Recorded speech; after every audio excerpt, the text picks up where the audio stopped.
Shakespeare, Man and Myth by Tracy Vasil Biscontini. William Shakespeare's plays and poems have been enormously popular for over 400 years. From the world's greatest libraries to the book bags of millions of students, Shakespeare's works seem to be everywhere. Among those works are an impressive collection of poems, including 154 sonnets, as well as almost 40 plays, many of which are considered masterpieces. In England, Shakespeare is considered the national poet, and many scholars think that he was the finest writer in the history of the English language. Ironically, though, this legendary wordsmith is a figure of great mystery. There are very few definite facts to help readers answer the question, who was William Shakespeare? Even the date of Shakespeare's birth is in dispute. Although nobody is sure of the exact day, most historians agree that he was born in April 1564 in Stratford-upon-Avon, a small village in Warwickshire, England. His parents were well-to-do members of the community.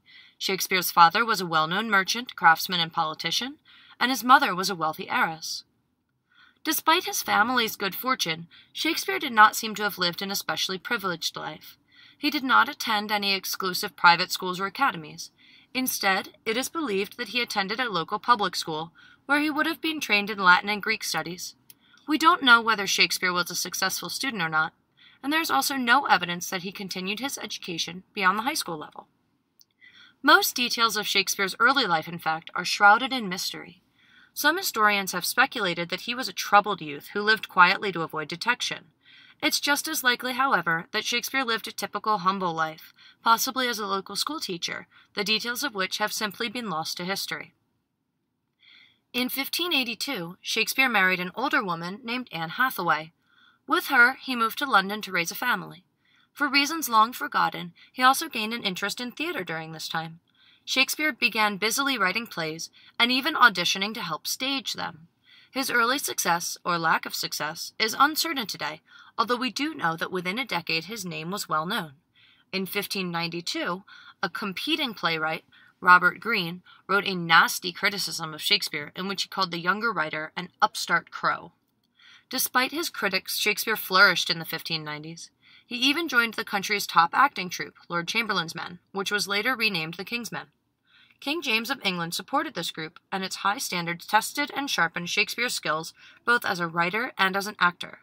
Through his fellow troopers, Shakespeare got a working education in all genres, from lighthearted comedies to dramatic tragedies.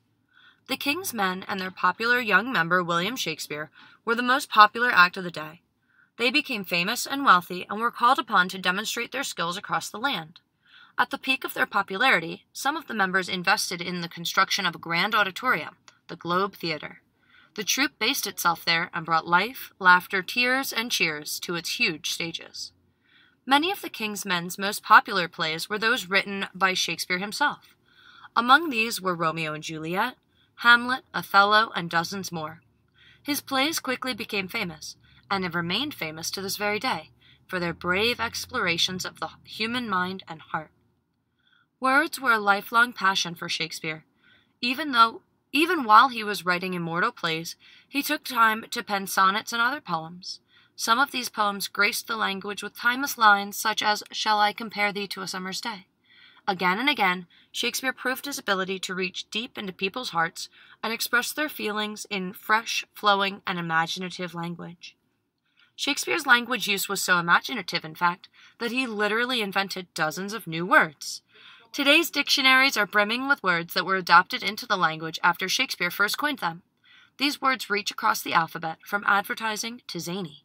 They refer to common things, like bedrooms and blankets, and to images of greatness, like monumental and majestic.